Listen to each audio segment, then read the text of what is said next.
All right, welcome to the competitive news podcast.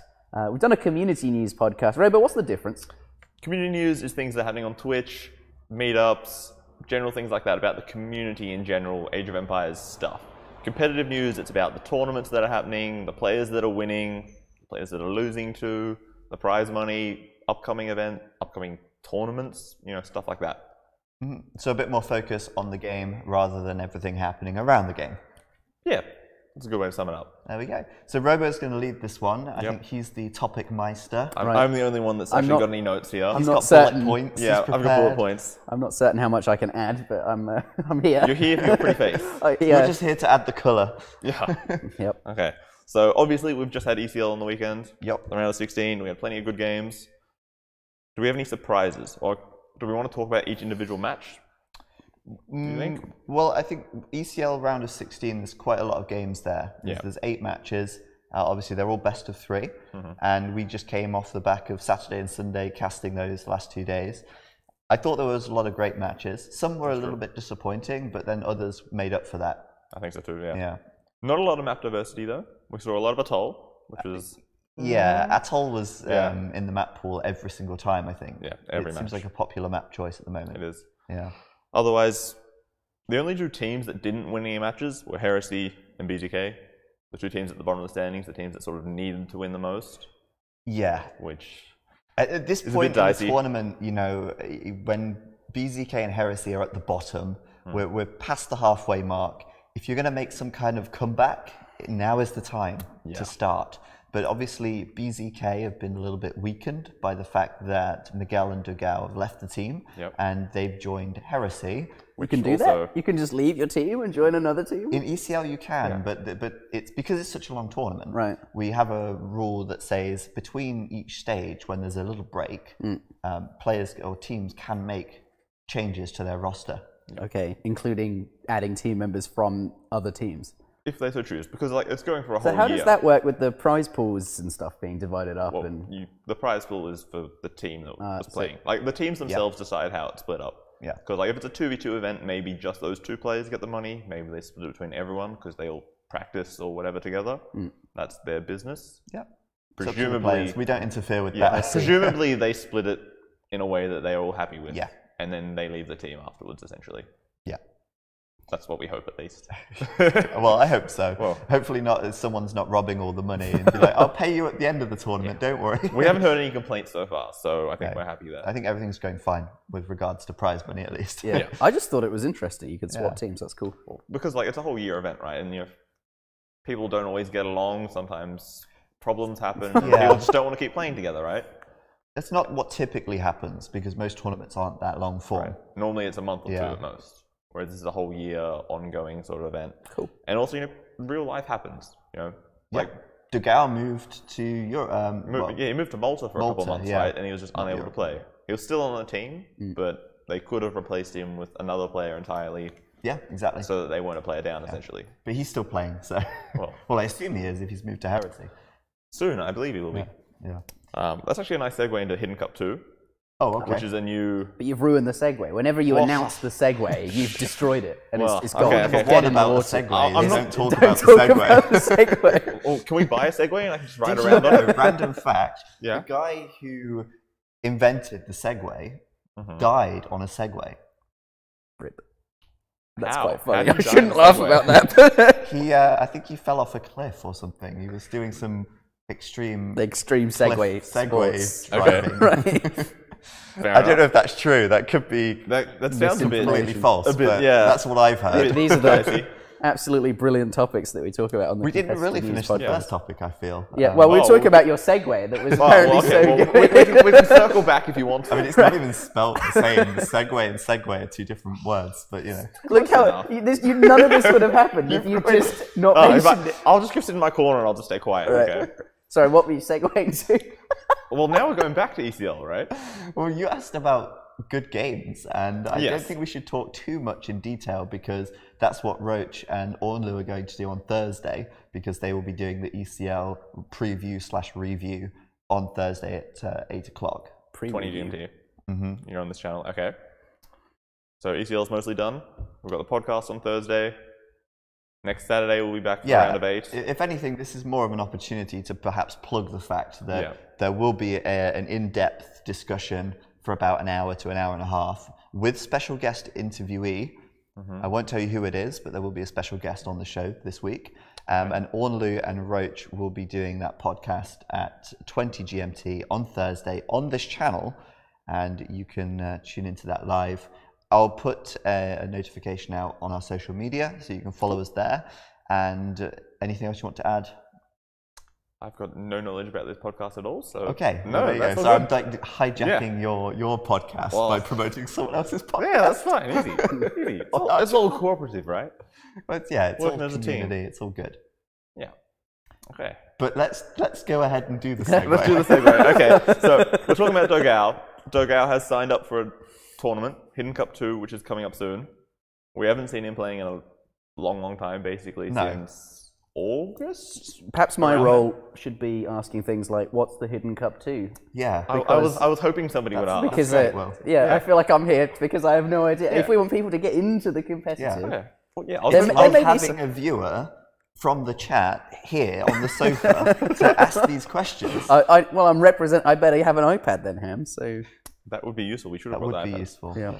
Okay, so Hidden Cup 2, pretty simple. All the players have to play on Smurfs. So you have no idea which player is who. Okay, don't they just tell each other who's who? Ideally, no. Right, so the idea is that if we find out that they're doing that, they will lose 50% of their prize money. Oh, so okay. There was a little bit of collusion like that with the first Hidden Cup, which... Why 50%? Just like, nah, no prize money. I suppose they have no incentive to play then. Yeah, right. If they accidentally do it, for instance, and you lose all the money, well, it feels bad then. Right. So they're all playing on Smurfs. From the first Hidden Cup, it was pretty boring names. My fault. They were Hidden Cup 1, Hidden Cup 2, Hidden Cup 3. Okay. Not memorable at all. This time we're going to be using Age of Empires 2 hero names. Yeah. So there's Ornlu the Wolf, Attila the Hun, Robo-Boro, of course, ZeroEmpires, famous hero from the Robo-Boro campaigns. I thought he would just hand it to me and I'll pass it. Right, it's cool. It's cool. Nah, just ignore him. I'm here to represent you. I'm in charge of that then, I guess. Fair enough. Okay. So hero names to make it a bit more interesting, add a bit of character to the players, and because you will know which players are playing, you just won't know which account they are playing on. That sounds fun. So you can sort of play in a different player's playstyle and try to pretend to be them. Yeah. Because we had one matchup where I think it was the Viper versus Miguel, and they both, when they entered the game room, were entering Chinese characters to each other, pretending to be one of the Chinese players. And like they both prepared it so well that one of them said something in Chinese and instantly the other one didn't return. Yeah. So everyone like who was casting was like, are they actually Chinese? Or are they just like really prepared for their troll? But anyone who's actually Chinese would have read it and it would have been complete nonsense. Probably. Well, they used Google Translate to get the Chinese characters. And then I think it was Viper posted his Chinese in the game room. Yeah. And then the other person responded with their Chinese. Neither of them know Chinese, but at that point, they're probably thinking, oh crap. Maybe he is Chinese. I've given it up. That's quite, I think that's really cool. That was really entertaining, that tournament. And Hidden Cup 2 is bigger. Bigger, yep. We've got much larger prize pool, $10,200. 16 players, there's 15 players who get directly invited, the 15 highest sign-ups, and then the next 8 will participate in the qualifiers to get that last spot. They will all earn prize pool once they get into the tournament. There'll be recorded games for the first few rounds and then live on the final weekend, which is the 13th and 14th of April. I think that's the week before Easter. Make sure you check it out. Yep. T90 will be streaming it. It's open streaming. Anybody else who's available? We'll be streaming it. We'll be streaming it? Okay, you heard it here first. We'll be streaming it too. Oh, nice. Yeah. So that'll be entertaining, and I think what we can do is we should get like a whiteboard or something, and like predictions about who's who, and that's cool. All of that stuff. Like a detective webs and strings and things exactly. everywhere. Yes, like that's such a good like promo. What that should be a promo, like a cinematic video to promote Hidden Cup 2, where it's like Ham's wearing the Sherlock Holmes cap and the monocle, and he's like, it's like pictures of the players and heroes, and they're just connecting the dots together. Get on it, get on it like a car bonnet. Are you going to organize that now? Well, I mean, if we're going to stream it, maybe we should put the effort in. Okay. Yeah, I'm That's down. I'm down for that. That'll be interesting. Now we have to do it. Yeah, now we've said we're doing it in a podcast. Go on Amazon and order a Sherlock Holmes hat and a pipe, please. Yeah. So Hidden Cup 2, like I said, more prize pool, more players. Yep. Some enhancements. Yep. With the fact that they're using the hero names. The better usernames. Team Joan of Arc over here. Mm-hmm. Hopefully that'll stop Viper. He has had some bad experiences playing as Joan of Arc. I almost feel like it's destined to be, right? I feel like Viper is destined to be Joan of Arc. I'm conflicted though, because like I'm also adminning him in Cup 2. If he gets Joan of Arc, just random chance. Wait, you're going to know who they are, aren't you? Yes. Oh, that's so good. I'm the only person in the world who's going to know who they are. But like, I feel like if he does get Joan of Arc, I'm going to be so conflicted because people will say, "Oh, you just did it for the memes. You did it deliberately." I think if it happens, it's unlikely, but if it happens, it happens. Well, 1 in 16, yeah, right? So it could happen. It's just unlikely. You just have to make a video of yourself doing the random drawing. Oh, and post it afterwards. Then you've got evidence, just in case. You know. I could do that. Protect your neck. Okay, so... But you could just keep re-recording the video every time. until I get what I want. Tell them that. Well, you're supposed to be here to support us. So Viper will absolutely be Joan of Arc. That's every time. That's how it works. Yeah. It's just bugged, okay? 100% of the time. Yeah. 1 in 16 times. We also have to say thank you to Microsoft. They're sponsoring $5,000 to the prize pool. Yeah. Which is a good sign that they're continuing to invest. Seems like a pretty standard amount now, doesn't it? Yeah. 5K for Hidden Cup, 5K for NAC 2, 5K for King of the Desert 2, yep. 60K for... we've got a video from nice. The original Hidden Cup scene. This would be the grand final game 1 of Hidden Cup 1. And it's Hidden Cup 2 versus Hidden Cup 4. At the grand final, well, I mean, I guess we could say who the players were. Well, yeah, everybody should know. Everyone should know by now. It's not like spoilers or anything. Too bad. I don't know. Well, I guess we don't want to spoil it. Well, it was the Viper versus NBL. Okay. Yeah. All right, like most finals. It seems. Yeah. Well, there was no Leary. Oh, that's true. Leary played. He was. Yeah, I mean, he wasn't in the final. Oh, he wasn't in the final. If anything, this is a great opportunity for the Finns to play. Mm-hmm. The Finns did not particularly want to play NAC 2. Right. They don't really like the... They didn't really want that sort of spotlight because they are quite sort of, I don't know, reserved people and, you know, they're fantastic players. But I think, was it the Max who said he didn't want to play NAC 2 because he wasn't comfortable with... Yeah, I'm pretty sure Max was offered an invite directly to the event and he said, you know, so Hidden Cup 2 is the perfect tournament. Nobody even knows who's playing. No one has to know who you are. It's brilliant. Until the end. But until the end. At that point, who cares? Well, once you've won it, you can take all the glory then. Exactly. So Hidden Cup 2 should be awesome, and it's coming up very soon. Yep. What is next? Next, we've also got NAC 2. Obviously, we were talking about it in the community podcast. That was last week. Yep. Finishing off, we just briefly go over the results, talk about what happened in that tournament. Of course, Viper, being the Viper, wins as usual. Did he win? Yeah. Well, okay. When was the last tournament that Viper didn't win? In a 1v1? That he played in. It's hard to think of one. But I saw him... I feel like you'd have to go back to like I'm sure he lost to NBL like when I was watching it. Yeah, he did. In the group stage, he lost to NBL. But NBL lost to Leary, and Leary lost to the Viper. So the three of them sort of had a three-way tie for first in the group stage. That's fair. So then they got Bushel's seeding. NAC 2, there it is. Here we go. That's from the grand final. A clip from the finals. Viper at one point was up 5-0 in the grand final against Tato. In a best of 13. Okay, so significantly. And it was a best of 13, so the first to 7 victories wins it. And it looks like this could actually be the winning moment here. Tato pulled it back then. That's quite good. Yeah, a couple of games back, which is good. Yeah. But, I mean, 5-0 up, you're 2 games from a clean sweep in the grand finals. And I think that's something that perhaps you want to talk about. A little bit. Like, I think by that stage, Viper was pretty confident with how he's going. Maybe just, slowing down a little bit. Maybe taking the foot off the gas a little bit. Because, you don't have to go all out to win the next game. Right, especially if the next game happens to be a map that you're not particularly happy with, you might just relax. Well, I don't know. I mean, the competitive mindset is you want to win and you want to win fast. and you want to win hard. Yeah, but like it's not just winning, right? There's the whole point of NAC is like it's a good show, right? True, but I think, you know, if you're in Viper's position there, you're playing against your teammate for a start. True. You know, you probably don't want to win 7-0. Yeah. You know, that would feel a bit awkward. Well, especially because he went 5-0, 5-0 in the quarterfinals and the semifinals. Yeah. It's so incredible, really. It's actually incredible. Right. And it's not like he was beating, you know, weak players. He was beating the Doubt, and then he beat Leary, right? The Doubt. The Lord Doubt himself. 5-0. Yeah. But you know what's even more crazy? Viper has not been streaming recently. I don't know if he's just been focusing on playing, but I know he's been sort of, you know, traveling a lot more over the last months and still maintaining this level. Well, I think he's probably playing just as much as he normally would, but there's no pressure to stream and, you know, be consistent with what he does. Yeah.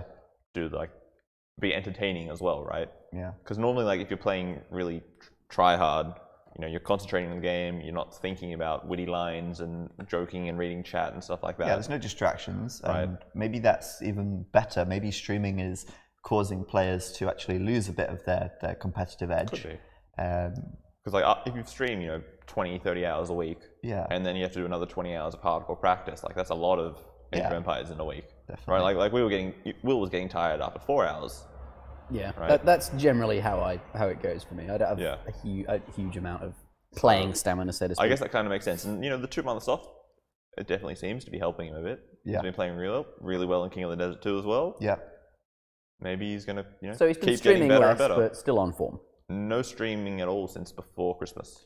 No. Oh wow. Not a single stream. But I think that, you know, he said that he wanted to come back to streaming after NAC 2. Yeah, he did say that. I think he's still on holiday.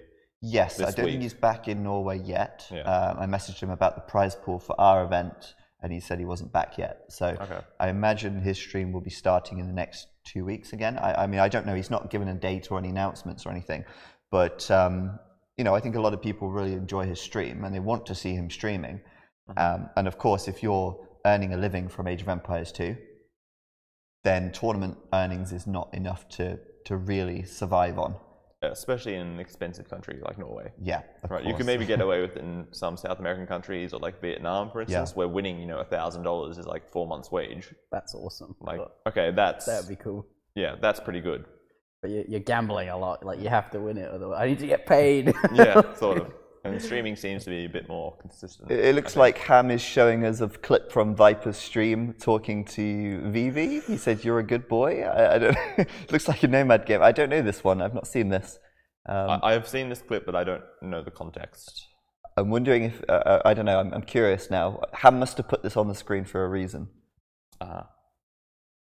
Do we know what the reason is, though? I don't know. That's what we're deciding. What's he saying? Me score is good. You like? You like. Well, he's got 250 extra points. Like that's. I'm waiting for the Fat Dragon response because usually VV is hilarious. Dadgum. Okay. Okay. Well, there we go. Well, a highlight from Viper streaming. So break it up a bit. Yeah. Like, who's got the energy to be funny like that playing a tournament game? No. That was so funny. Yeah. So, you like NAC 2, there was two 5-0s for the Viper. From the Viper. Yep. Tato 5-0 Nikov. Yeah. And then probably the biggest upset was Tato 5-3 against MBL. Yeah. A lot of people, as soon as they saw the finals single elimination bracket, said, okay, it's the Viper versus MBL final. MBL is going to win, like, you know, 5-1, 5-2, something like that. And he just sort of came out of the blocks and got MBL pretty well. Yeah, I do think that MBL is one of those players that has the potential to upset the Viper. I think an MBL Viper grand final could have maybe been a little bit closer. I think that MBL... I don't know. I think in that moment, I think he'd be able to do something pretty special, and maybe, just maybe, it would be a little bit closer. Viper's still Viper, but the past sort of record that we've seen, he beat him last NAC. He beat him in the earlier stage of the tournament. Yep. He beat him this NAC in the earlier stage of the tournament, so he can do it. and so far not really had the opportunity to go to the grand final and face him. The problems with that, though, is that it is the earlier stage of the tournament, where it's less meaningful. That's true. Right? Winning in a best of 5, okay, that's obviously significant, but a best of 13 is a very, very different case, right? That's true. Like 3 good games isn't going to carry you. You need 7 to win the tournament, win the round, essentially. I mean, anything, well, basically, as the series gets longer, the less chance of random factors, coming into play there are. Because in a best of 3, anything can happen. Right. It's just really. Like an unlucky day, 2 really fast, quick games, and you've won it. Exactly. And so obviously a best of 13 is definitely going to decide the winner. There's no question about that. You average that all out, True. So any questions from the chat or anything? Where is this being streamed from? Manchester. In our studio. The Escape TV studio, Sadly, Finns are easy to spot when we were talking about the Hidden Cup. They just don't say anything, apparently. Well, is that a fair assessment? Most players don't really say much in game. Yeah, there's not really a lot of reason to chat. Yeah, I don't think so. And not saying much just adds to the mystique. Like in a normal 1v1, you might, say some words if you know who you're playing against, but you don't know who it is. Like, are you really going to exchange banter with a rando? You don't even know who they are, right? Yeah. Like they might not even be one of the Chinese players who don't really understand English very well, and you say something and then just like. Yeah. So they just rock up and play a game and. Yeah, I guess so. Pretty much. Fair enough. Quite nice. I mean, the thing with Hidden Cup, to sort of go back to that as well, is that this ping can sort of give away a little bit of information. There's actually a special user patch version that Scripter has made, which the tournament will be played on, that hides the ping in the game browser, like in the game lobby, and also the save and exit screens. That's cool. Yeah. So you can't readily see other players being like. Obviously, you'll feel lag if it's lagging. Yeah. But you won't see before the game. So he's got 350 ping. He's probably from China, right? You won't see that until the game starts. I mean, even then, does it really make a difference anyway? It's like, I know he's from China. Well, which Chinese player is it? As long as there's multiple players from each region of the world, it doesn't really matter. You know it's one of 4 or 5, maybe. Is EG going to cast Hidden Cup? Who's EG? Escape Gaming. Yes, that's us. That's us. Oh my god! Are we we're casting it. Yes, we will. Cast so how does that cast? How does it work? Because it's not our event. Whose event is? It's T90 officials. Right. He's the organizer. He sponsored a quarter of the prize pool. He's organizing all the graphics and the logos and making sure everything's set up. And then we're allowed to cast it. Yeah, cool. He's graciously said that the tournament is open streaming for everyone. Yeah. You use his banner to promote the tournament, which is. We do anyway. Fair, par for the course is what always happens. Yep. Fair enough. So, next topic or anything else for all my topics for Age of Empires 2. We might just want to quickly plug the New World Championships. Yes, the New World Championship. So I'm pretty excited about this. I think all of the Age of Empires 3 community is excited about this. It is going to be, you might have guessed from the name, the New World Championship. It's an Age of Empires 3 tournament. In fact, hosted by us, or it will be in July, and it's going to be in cooperation with ESOC. Yes, absolutely. So this is going to be a $4,000 LAN tournament, which is quite a large amount of money for Age of Empires 3. We haven't seen a LAN tournament since the World Cyber Games back in 2008, where H2O defeated I Am Grunt all that time ago. I think that did have a fairly big prize pool, but it's been a long time since those sort of days. So to have something like this is very, very exciting, and I'm really looking forward to it. I think the whole Age of Empires 3 community is. It's going to be here. We're going to have the players flown in, all expenses paid. 8 players. There it is. We can get there eventually. Yeah, you just count out 5 and here's a video from the most recent SmackDown. Actually, this is Azamp. No, this is I'm not sure what this is from. This is Azamp versus Kaiser Klein, 2 really, really strong players. Kaiser Klein actually one of the strongest at the moment, and I'm definitely expecting him to be seen at the event. A is also very, very good, but he likes to do very different, very non-standard sorts of things. But yeah, Age of Empires 3 on the screen. That's great. But where was I going? 8 players.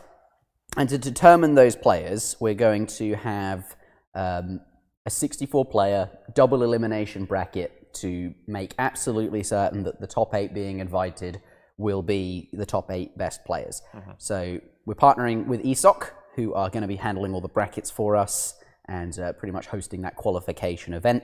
And obviously Robo and I and all of Escape are going to be there helping out. But big shout out and thanks to them for that. But really, this 64-player tournament, it's going to be open sign-ups. Anyone is welcome to sign up, although only the top 64 seeds will enter. Do you think I'll be good enough to sign up? I don't think you'll be good enough yet, Robo. Do you think you'll fill the 64 spots? Yeah, of course. Easily? Easily, yeah. Okay, cool. Well, what's the normal participation rate, like a large 1v1 tournament? I think for most of our tournaments start off, or when I say us, I say ESOC, they start off at 64-player brackets, and we usually fill almost all of them. Okay. So. And because this is a big special event, I think a lot of people more likely to be filled. There's a lot of I think this has got a lot of people excited. There's sort of a lot of old names, that people that used to be very good and very active at Age of Empires 3 that don't play anymore. I think there's a few people on the radar that are sort of looking at this, and I think will sort of be competing. Okay, so like considering it, maybe they make a small yeah, comeback. And that's going to be really, really exciting because most of the time now, during the grand finals of ESOC events, we have only like, towards the end of the bracket, sort of you can sort of tell who's going to win. You know who the really best players are. Right. But this could be absolutely insane. We could have like 5 or maybe all 8 of the people here are absolute contenders to win it, and are big names that have that were good. Either very, very strong back in the day or are currently very, very strong. But yeah, those final 8 will be determined from this 64-player bracket, and basically we'll just keep going like a normal round, double elimination tournament until only 8 people are left uneliminated, so to speak, and they will be invited here to Manchester. That's really exciting, especially since, like you just said, the top 8 could be really competitive. If you took the top 8 Age of Empires players, you could still sort of separate them out a little bit and make quite comfortable predictions before. But sort of to hit that should make it very exciting. Should make it very close. Like the sign-ups start in March. It's going to be March 1st, and they're going to be open all of March. And I'm really, really looking forward to seeing who will actually sign up. There's all the obvious people that are on top of the ESOC ELO ladder at the moment, but I think there's going to be a few other sign-ups. So I just love the excitement the AoE3 community has. Like just like the potential for players like H2O or other old names to come back gets everyone, everyone gets excited. It's super cool as well. So Age of Empires 3 hasn't had a LAN event in over 10 years. Yeah, it's been a long time. And to be able to host that and have people here, it's great, and hopefully it maybe gives a bit more life to Age of Empires 3. It's going to be there's usually sort of one meetup a year for Age of Empires 3. We all get together in Amsterdam, as we have there's lots of people that sort of live nearby. It's sort of central to Europe. Amsterdam's a great city. All of these things, but I think this tournament is going to be that now. People are going to come to the UK to the studio instead. I saw a question in the chat. Does Age of Empires 3 have someone like the Viper? And I'm going to say yes. I'm going to say there's a player that's very, very good. He stopped playing sort of maybe 6 months, or maybe, somewhere like 4 or 5 months ago now, because I think he's a busy guy. Moving on in life. Yeah. Getting a real job, real life sort of thing. Yeah. I don't want to say exactly why, because that's his business, right? But he's very, very strong and has been like in the grand finals of pretty much every ESOC event that he's signed up to play in. I mentioned his name actually earlier. The last LAN tournament, it was him, H2O, versus I think a name that will be more familiar, I Am Grunt. Who everybody knows I Am Grunt. Yeah, and that's a really nice crossover actually, because I Am Grunt is a very well-known old Age of Empires 2 player. Ah, well, there we go. And Age of Empires 1. And Age of Empires in general. All the RTS games, basically. I don't know how he did in StarCraft or StarCraft 2, but I know he played some at that at some point. But I would assume Age of Empires dominance, he was there at the top levels, all the time. And he was considered like the best Age of Empires 3 player of all time, and he won the previous World Cyber Games that came before this final one in 2008. But H2O beat him then, and has since been sort of hailed as one of the top players, or the top player of all time. That's awesome. Cool. Hopefully he signs up and makes it in. We'll see. I hope he does sign up, but he is a busy guy now. Yeah. Well, we'll see, and even if not, then hopefully we'll see some other players back. What's this clip? This looks like H2O, I guess? Yeah, this is H2O streaming by the looks of it. So this is just a random stream. He used to stream every now and again. That's what he's doing. He's streaming, playing as the Portuguese on, by the looks of it, I don't know what map that is. California. Yeah. California. Okay. Sweet home California. No, that's not right. That does not sound like that's Sweet Home Alabama, I think you're thinking of. He's from the USA, so there's that. Awesome. Well, that's going to be great. We're going to have a lot of people here, hopefully a good atmosphere, and trying to utilize the studio space a bit more to bring people to one place and do cool events that celebrate get everyone excited. Yeah. Cool. And then there's the captain's table. The general's table. The general's table, that's the one. I don't know this event. A 2v2 tournament. Not quite the same prize pool, but this is another ESOC event. We host all sorts. When I say we, I've got to get out. Well, I can stay in that habit. That's fine. I'm still a part of ESOC. I still help out. But ESOC hosts all sorts of...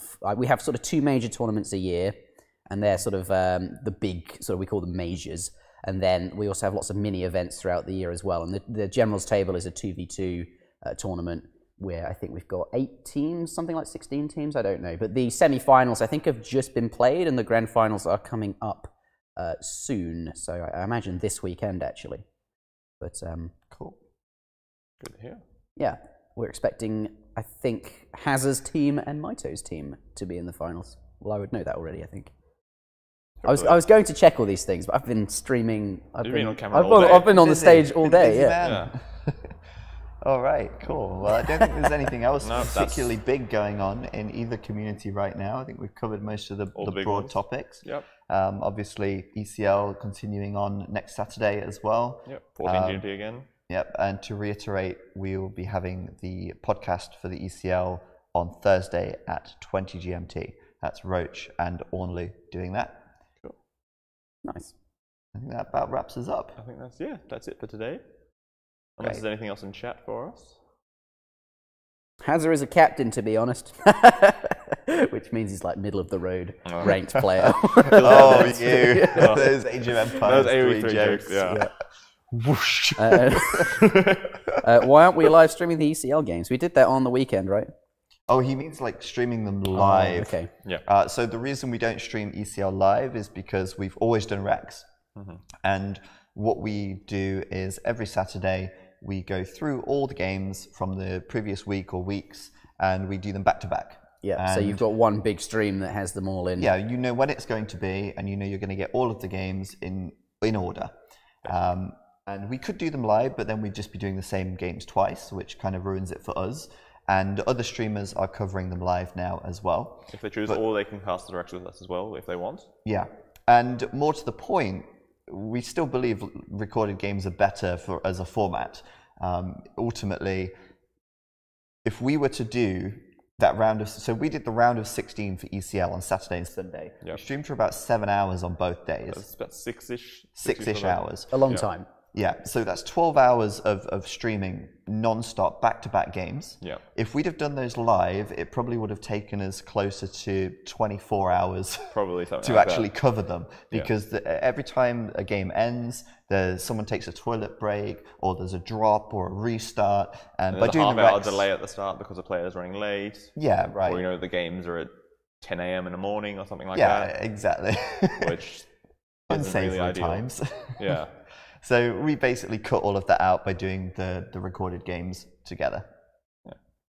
Anyway, if you do want to see them live, you can do that elsewhere. Yeah. If you want to have the consistency they're being covered, games. Right? They're being covered. But we get we do all the recap. So not even a recap, but as you said. Well, I mean, for us, it's the first time we're watching the games even. So for me, watching the games on Saturday felt like watching live games regardless. I didn't know what was going to happen, and I was making the same predictions and the same sort of analysis as that I would do anyway. So for you, it's live. yeah, as close to live as it can be, basically. All right, but that's it from us, I reckon.